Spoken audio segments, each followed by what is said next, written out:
Et nous accueillons maintenant Solène sur l'antenne d'Europe 1. Bonjour Solène. Oui, bonjour. Bonjour. Quel âge avez-vous et d'où nous appelez-vous Solène ?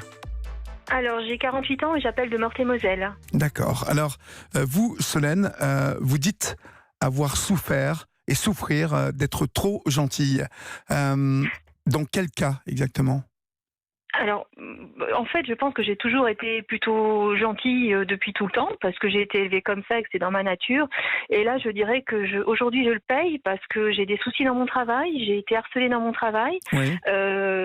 et tout ça parce que j'ai pas su me rebeller ou Vous refuser défendre. certaines choses. Oui. Voilà, me défendre. Et j'entendais juste avant le jingle, quelqu'un qui parlait d'hypersensibilité. Ouais. Grâce à tout ça, C'est Mourad. je me découvre et voilà, et je me rends compte que je suis quelqu'un d'hypersensible. Donc c'est vrai que les choses me touchent beaucoup.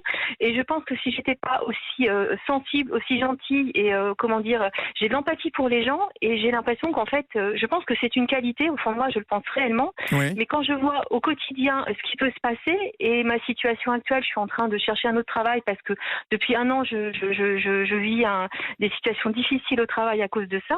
Je me dis que finalement, être gentil, c'est pas si facile que ça et il y a des conséquences.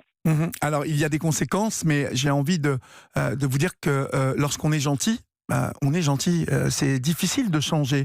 Vous dites rencontrer de gros problèmes dans le cadre de votre travail. Je crois que vous avez été particulièrement manipulé, harcelé par l'une de vos collègues, qui a d'ailleurs été renvoyée dans le cadre de ce harcèlement, mais qu'aujourd'hui, ce sont vos autres collègues qui vous font payer ce qui s'est passé. Expliquez-moi ce qui s'est passé réellement.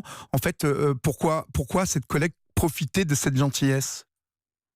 Eh ben, cette gentillesse, elles en profitaient parce que j'avais affaire à la personne qui a été renvoyée était, je pense qu'on pourrait dire que c'était une perverse narcissique pour en avoir parlé avec le médecin Ouais. du travail, avec plein de gens.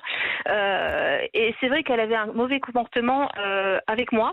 Oui. Pas avec mes collègues. Enfin, j'ai une collègue qui est partie au bout d'un an parce qu'elle ne la supportait plus. Et c'est grâce à cette collègue que je me suis rendu compte que j'étais harcelée également. Parce que pour moi, on me disait toujours t'es trop sensible, t'es trop anxieuse, c'est pas vrai, tu te fais des idées. Enfin, et puis cette collègue, au-delà de ça, je l'ai toujours vue comme une personne. C'était une mère de famille. Ouais. C'est quelqu'un qui avait eu des problèmes dans sa vie. Donc je ne trouvais pas des excuses, mais en même temps, j'ai toujours vu une personne derrière la fonction. Ouais.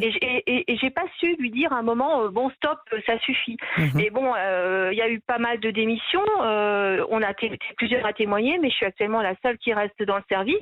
Et comme elles avaient formé un groupe dans le service, celles qui restent me le font payer parce qu'elles estiment que c'était pas vrai, que ce qui s'est passé c'était pas vrai. Donc à l'heure actuelle, je travaille dans un service, mais je suis pas mise au placard, mais je n'ai dans ce service qu'une fonction en tant que personne, je n'existe plus.